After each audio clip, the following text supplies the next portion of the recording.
Hello, friends. If you're new, thank you for checking me out. If you've been watching my videos, thank you. Thank you for giving me a chance to say my word.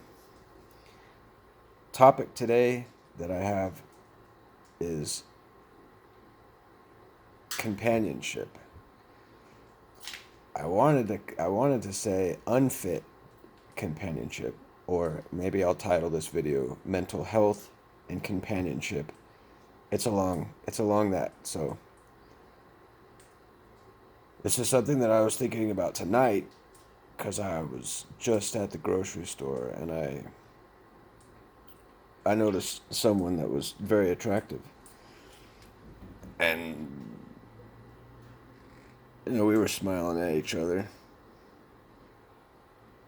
And it doesn't happen too often that I run into someone that I am attracted to. I don't 100% know why that is. I'm not asexual. I There's probably some depth to that, why I'm not extremely attracted to every single person that I run into. Females, whoever. Anyone. I'm having a shalada to follow up on something on my last video real quick. I did get a no salt strained tomatoes. I don't know if it'll come through here. Bio nature, whatever.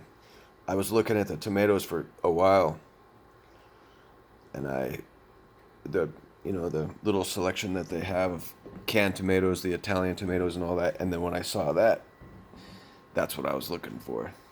I don't want the seeds, and I don't want the salt, and I don't want the skin. I don't like tomato skin. Or else I would just get tomatoes from produce. So there's a little something on the last video about things with no salt in them. I think that was my last video. So companionship with mental health. I recently was talking with my friend in Moscow. We were messaging each other, and she was telling me about some of her concerns. Well, for one, the Moscow-Ukraine situation is kind of on her mind, giving her some anxiety. She's been labeled as schizophrenic, bipolar schizophrenic, and she has a guy out in Britain, I think it is, that she met and that she's been conversing with online for 2 years to get to, with the eventually getting together, because it's to find the love, to find the companionship. And she's 40. So, our average lifespan is 80 years. So here she is, she's 40. She's halfway through if we're going by average. And if we're going by mood swings and all those things, according to online crap, the average lifespan of mood swing people is 65.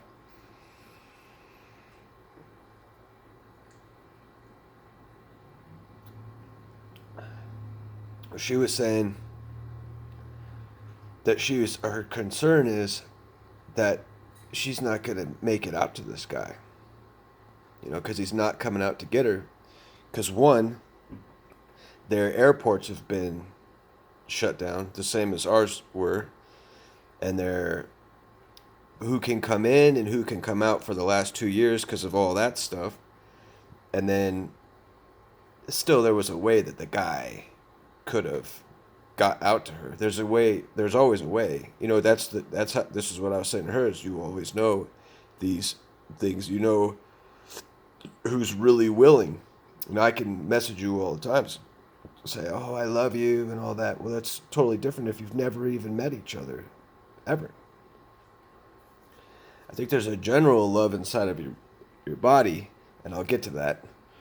About this is something that's one of my points to the whole companionship with mental health, and her other concern is that schizophrenia will be an issue, that she'll miss her mother, and then she's concerned that schizophrenia will be an issue in the relationship, which no doubtedly that's that's a very good concern, and that's something I'm going to talk about, and that's why I wanted to say unfit for companionship or unfit companionship, because you could say that this is opinion, this is subjective. How people can come together, why people are together, why do they stay together, what do they want from each other, and eventually the splitting up of many relationships from what? Now I've connected with a lot of people that are bipolar online for dating type stuff. And when I was younger, or years ago, we'll say 10 years ago, so maybe when I was about 30 and I'm 32, whatever, and I'm going through certain websites where there's certain people that are specified as bipolar or mood swings, anxiety. I tell you, any kind of connection whatsoever between myself and them is abruptly stopped by a disagreement or something that has to do with disappearing, just not there anymore. It's usually them, not me.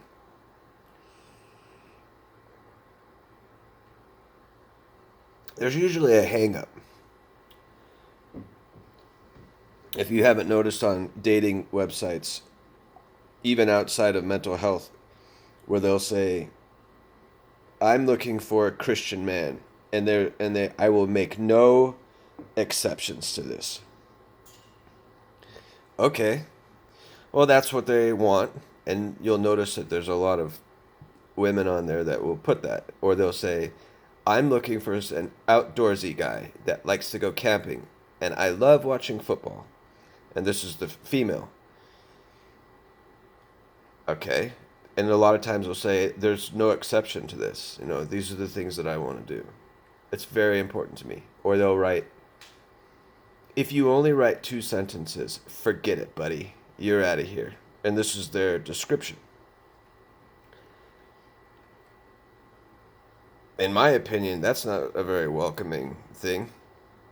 Or the fact that there's filters on all these websites that where someone can really go through and say, okay, I want someone that's exactly this height. I want someone that's exactly this race. I want someone that brings in this much dough. I want someone that's this religion. So you're narrowing down. I think I've talked about this before. You're narrowing down the randomness of life. I think I was talking about this with someone. When you filter everything through all of these internet things, you are taking away adventure, you're taking away the journey, and you're taking away the randomness of meeting someone. And I don't know about you, I've met people that do have things where we disagree or we're not on the same line, and then there's something else about them that's very intriguing, and I'd never know it if I filtered them through some kind of internet type thing. And the only way I really know these people is by some kind of adventure, some kind of randomness in public, talking to people.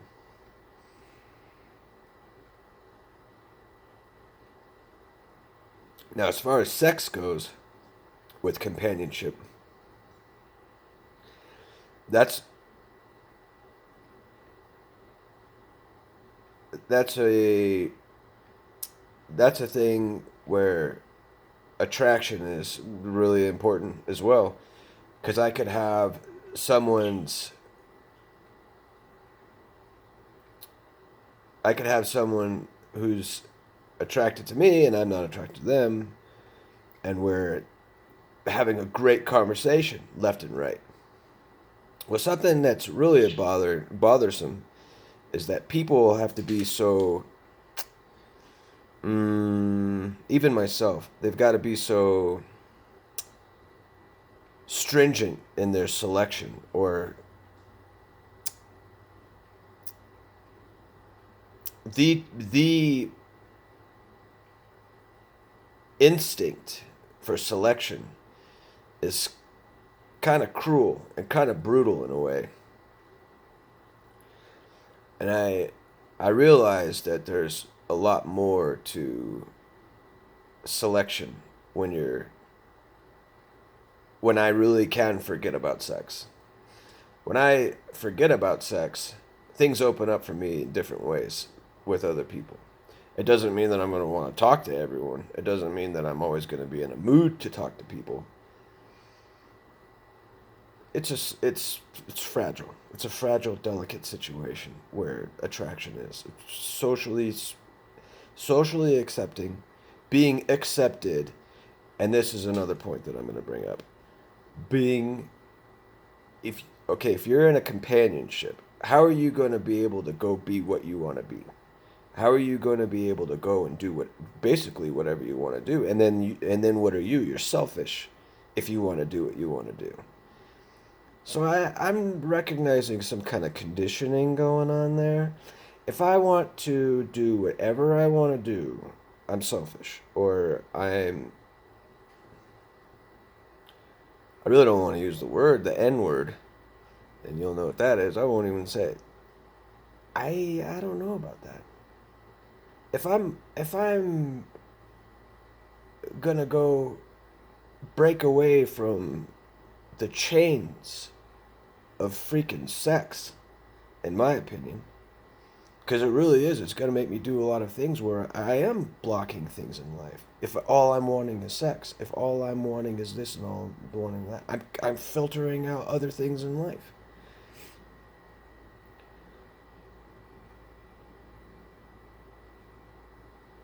There's more depth to the sex thing with me, and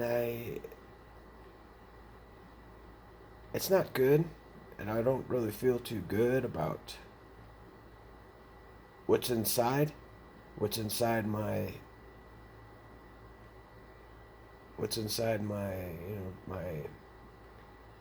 my memories and such. And that's probably going to be an enormous part of the just this poisoned situation in life, which, now reflecting on that, is a good thing, or I make it a good thing, because I really don't want a whole lot to do with sex for that reason. I don't really want a whole lot to do with sex just because it's a burden. And I've said this to other people. I've said, hey, sex is a burden, because some of my buddies will be telling me their frustration with sex. And I'll say to them, sex is a burden, man. It's a burden. And sometimes they'll say, yeah, man, I think about that too.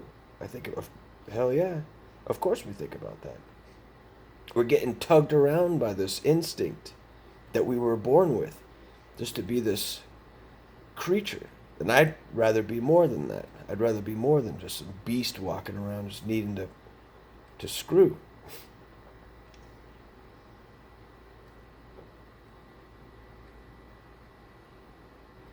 If we're in a companionship, how are you going to go and do what you want to do? How are you going to be able to go be what you want to be?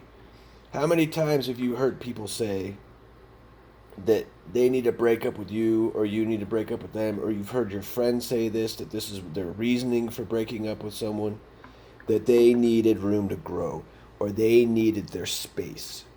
They needed to go out and do things that they want to do, and they're not being able to do. Or they've got to talk to their husband or wife, their spouse. They've got to talk to their partner or boyfriend, girlfriend, and they've got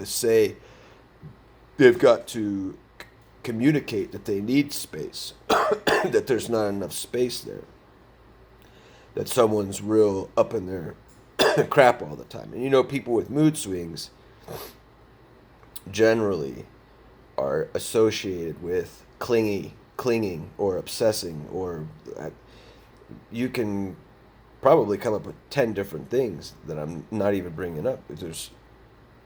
It gets real extreme relationships. And that is a real big issue with staying together with someone. So if you think about how there's marriage and all those things that come into the mix, where it's more solidifying and more commitment wise, and then a kid comes in, you have a child, and then it gets even more solidified, more concrete. And there's these things that you wanted to do with your life, or there's these things that you want to do with your life. And it was all going to get to that point anyways. And if you did that, if you planted that seed in the very, and I'm not talking about semen, you could say that too. If you've planted that seed where you are saying that you're going to go that way with some kind of relationship, eventually that's where you're going to end up. You're going to end up very concrete, very solidified in this commitment. And then I notice people will say, "Oh, this is a great thing because I love my this, I love my that," and that's good. If you can make good with what you've done, make good with what you want to be. And and the way life went for me, never went that way. For more than not wanting it, I never found someone that wanted me enough to have those things with me as well. Because I'm a little wild up here in the brain, and I always have been. And even back when I was in my early 20s, I said to myself, there's things that I want to do, and every time I had a companion, it was always a puppy dog training type thing, where it was, you're going to do this, no. And I would hear ultimatums. There's one person that comes to mind, and she gave me an ultimatum. It was the very first time she gave me an ultimatum, and I remember saying to myself, I've absolutely lost 100% interest in this person. That's how extreme my mind is on really needing to be able to fly and do things that I want to do. And I understand that companionship can flourish and it can be a beautiful thing. I really do not know how you can really do 100% of what you want to do if there's that, what's the word I'm looking for here? It's not coming to me.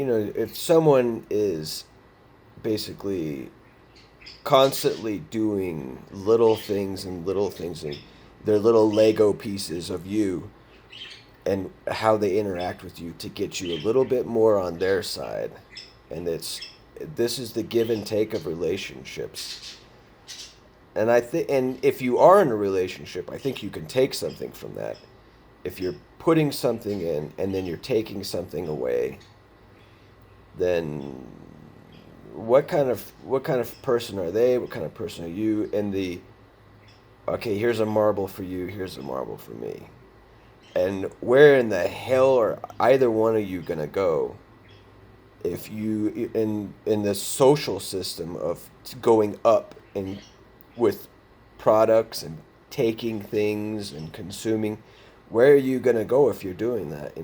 So it really makes a lot of sense when you look at relationships and you notice that maybe you're at some gathering and you notice how one spouse is talking to the other spouse, or even their wording of how you're gonna do this, or you hear people gossiping to each other and they're talking about their husband or they're talking about their wives, and it really seems like the energy is just going one way or the other, and some people just seem rotten to me.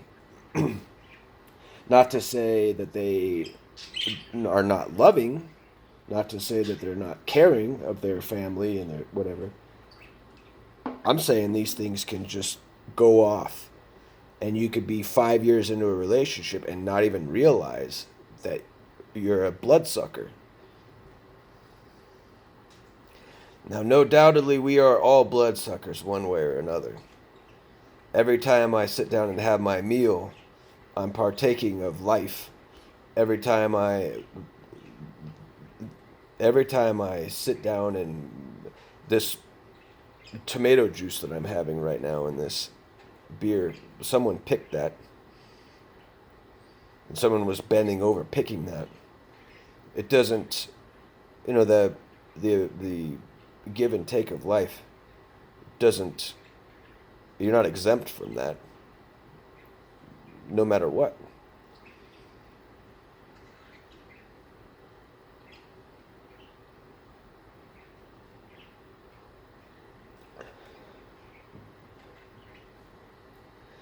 I, I've thought about how dying alone, and I was talking to someone with labeled as BPD in China a couple years back, and she had a very interesting mind to me, and I instantly was okay, and then I had a lot of questions for her because I want to know more about her mind, and I'm intrigued.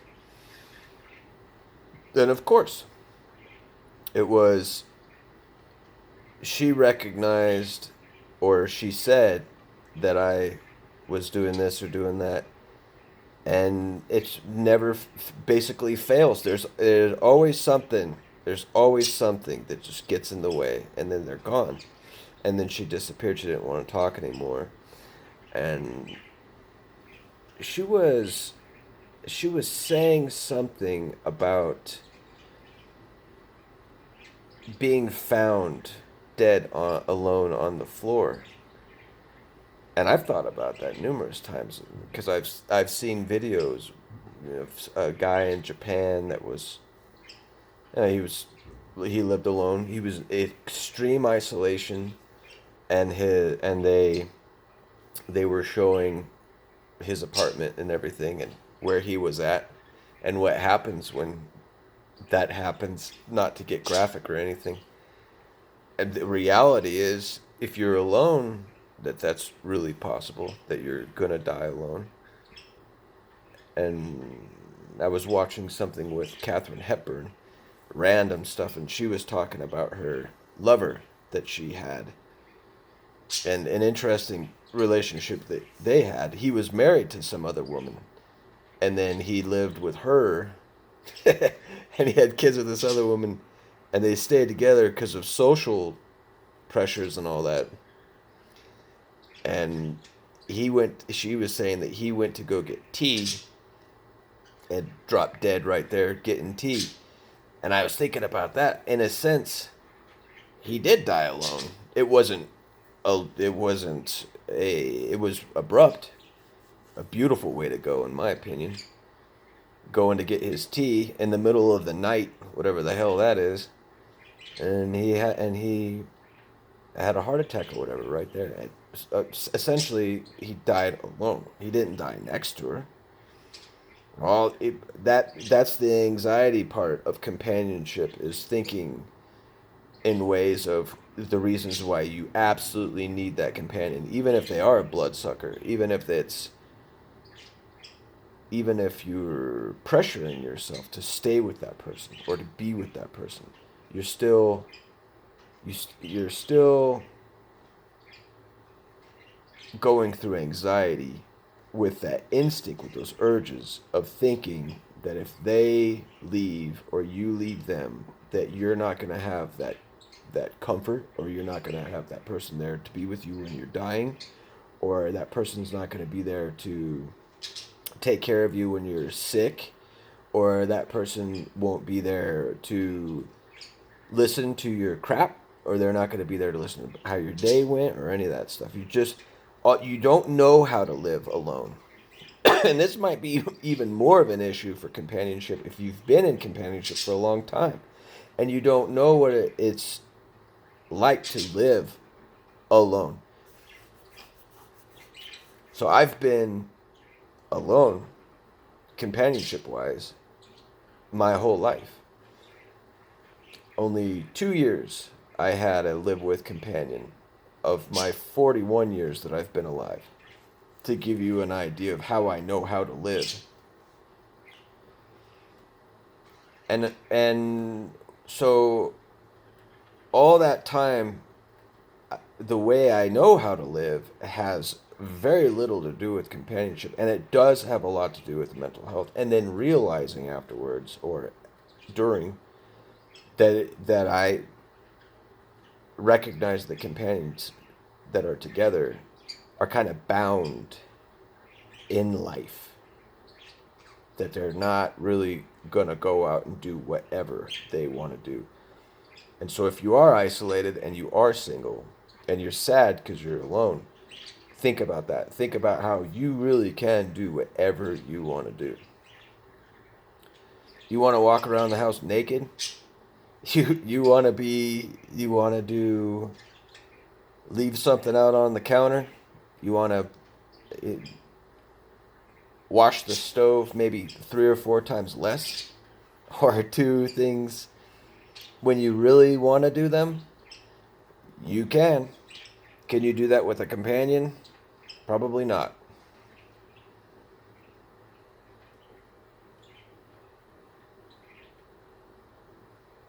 I don't have any kids running around.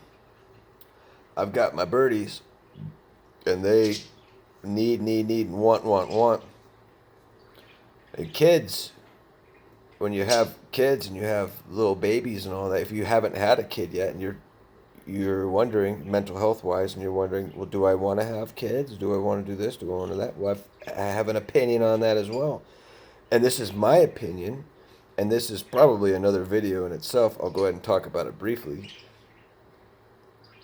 Everyone has the right to screw and have a baby. That's your born right. And anyone that tells you that you're unfit or whatever, well, that's opinion. That's subjective.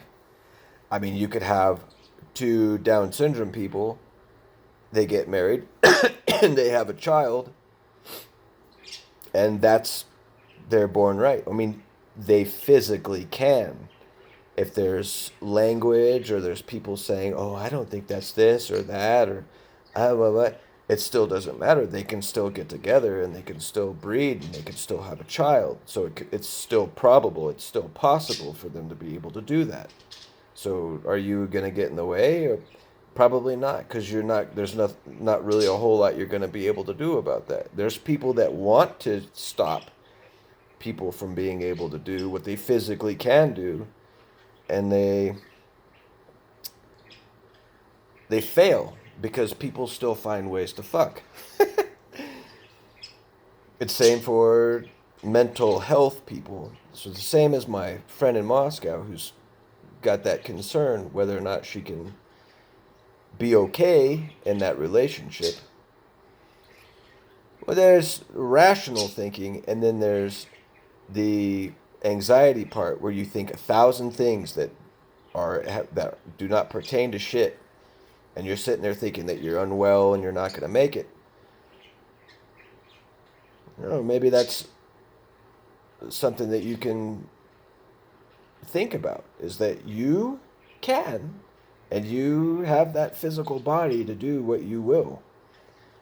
And wherever the chips may fall, however, what difference does it make? If you think that you are not going to be able to do what you want to do, you physically can. So that right there is a massive thing where you can go do what you will.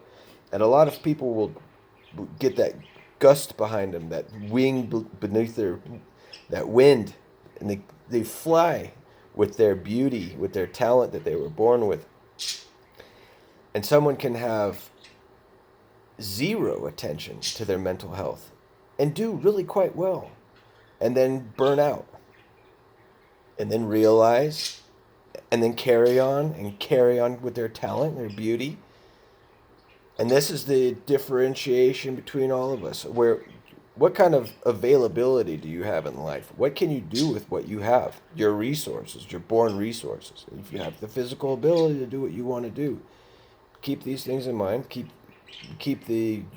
Are there things that you want to do in life? So I guess there's some there's something in between really doing what you want to do in life and instinct and mental health.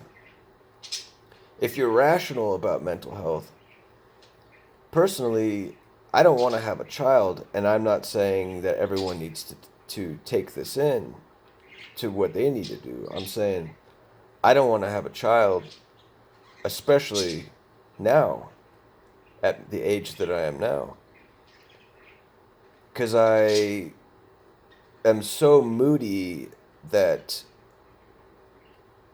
a child is sensitive, and it's a child in the child that I was needed, and apple doesn't fall far from the tree.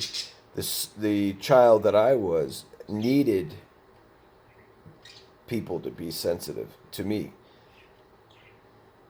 and I definitely would not be to a child. I wouldn't be sensitive. I'd be very moody, and I can get screamy, and I can get angry, and I can get pissed, and I can be very sharp. I could be very blunt. I could be bold. I can be hurtful. I can be. And that also too to a companion.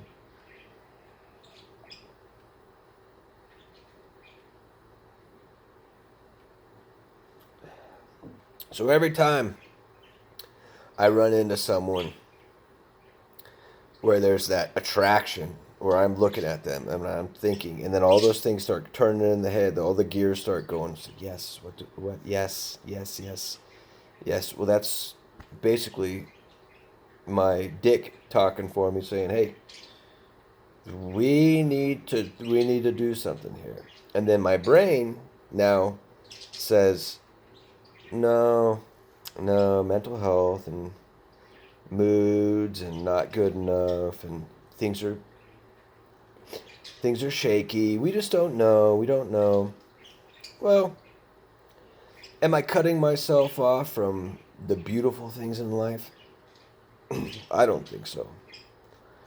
Because that person needs things. That person is gonna find someone that will do them well enough, because that's what they're doing anyways. They're looking for someone that will do them well. There's some a female. They're looking for someone that will take care of them and nourish them and do all those things. And I know I'm not that guy. Not consistently.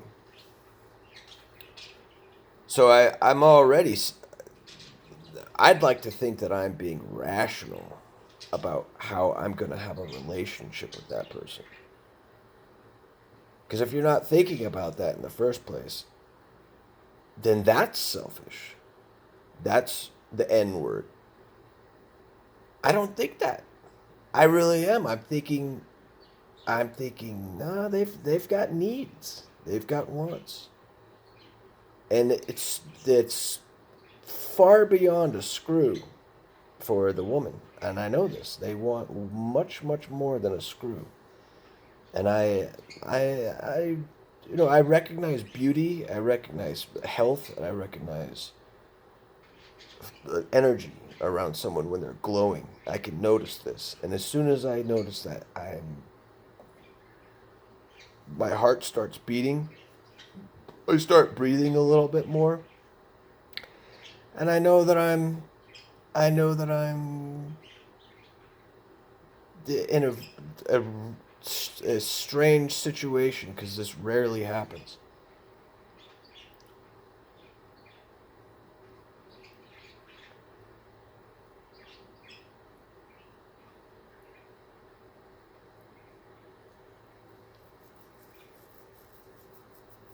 I think that you can look at your resources. You could look at your life, and you probably know what you are good for, not good for. I think you can look at other people. You can look at your relationships, and you probably are recognizing that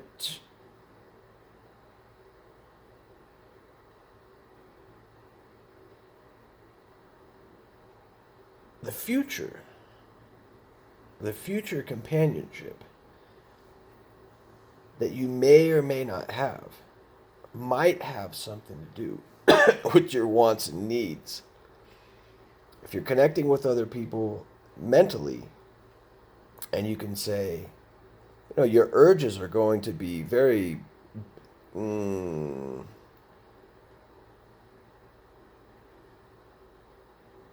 I say the urges and the instincts are more base to your conscious mind saying, okay, and that's where I go through things. So a lot of the connotation is that you're overthinking. I don't think so. I want to be thinking. If you let people tell you, "Oh, you think too much." Yeah, well, if I don't do the thinking, then someone will do it for me. And that's kind of companionship in my mind. It's a chess type thing. It's back and forth, energy going both ways. And this is interesting about the split offs. I mentioned this earlier. There's split offs, the breakups. If we're looking at breakups, look at what they're taking. And it's interesting how some people will go through an entire plotted kind of weird fucking situation. And then years down the line, they have the kids. They got the guy or the woman. Usually, I'll say it. They got the guy to do things, and then they leave him, or there's a reason why they leave them. And since they have the kids and they got the guy to do a whole lot, and so there's nuts in the nest, then there's the splitting. And then it becomes convenient because now there's this leveling up. There's this taking in life where you got something more from the other person.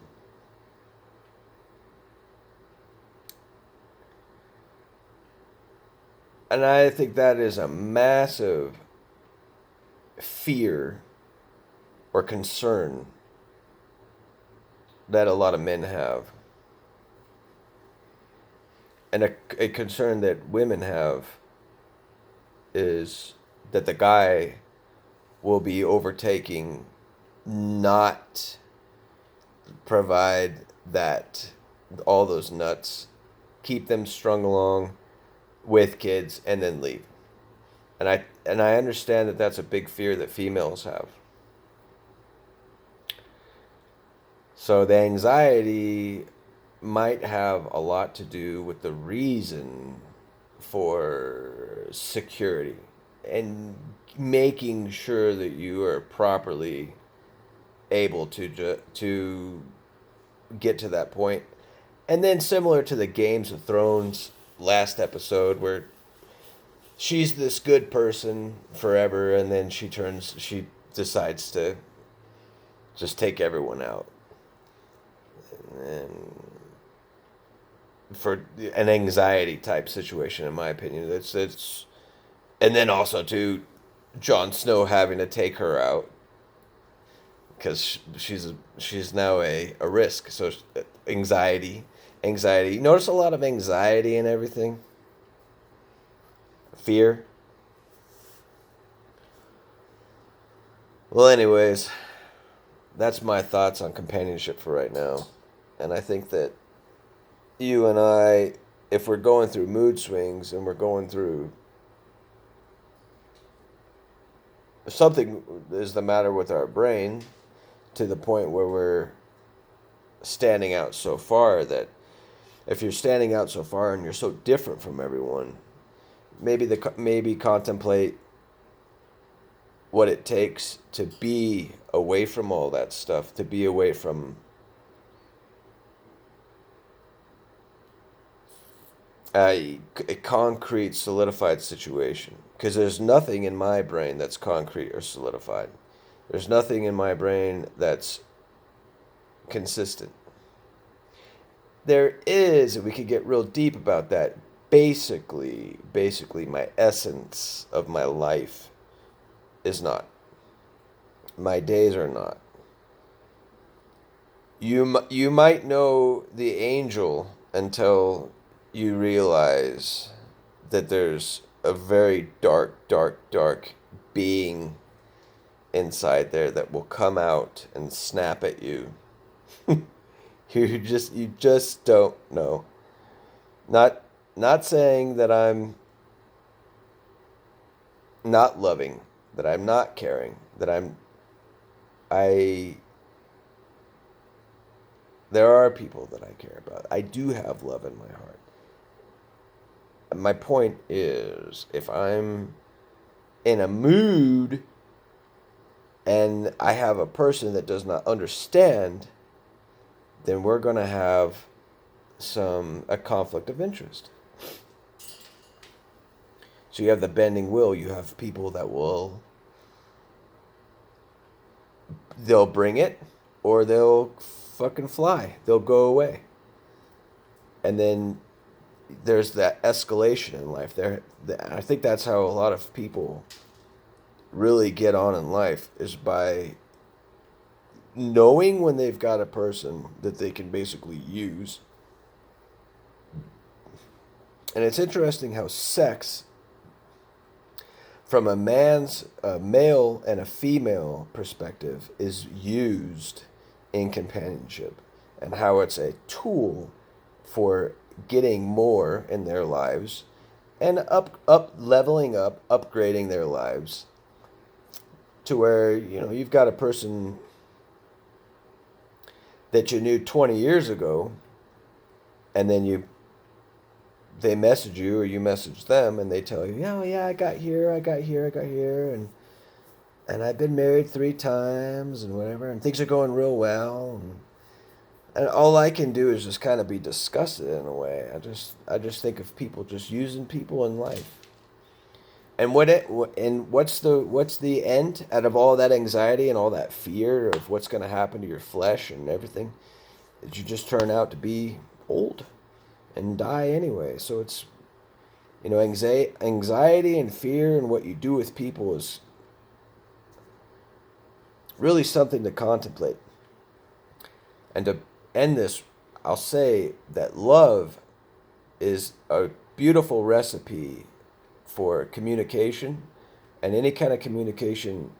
Love, with those instincts coming through, sex and everything else, when you're out and you're around people and you're looking at what's on the palate, consider love being a drive instead of the other urges that are wanting to come in. As long as you keep love at the front end, and you're thinking to yourself, even with that heart pounding and that maybe you're getting hard in your pants, or maybe you're getting wet, or whatever it is, you keep love in mind at the forefront, then you'll have a perspective when you're looking at the palette of the people that you potentially can use or can use you. I'll go ahead and leave it there. So good night. And if you have any questions, let me know. If you would like to discuss any of these things that I've talked about, feel free. I welcome it.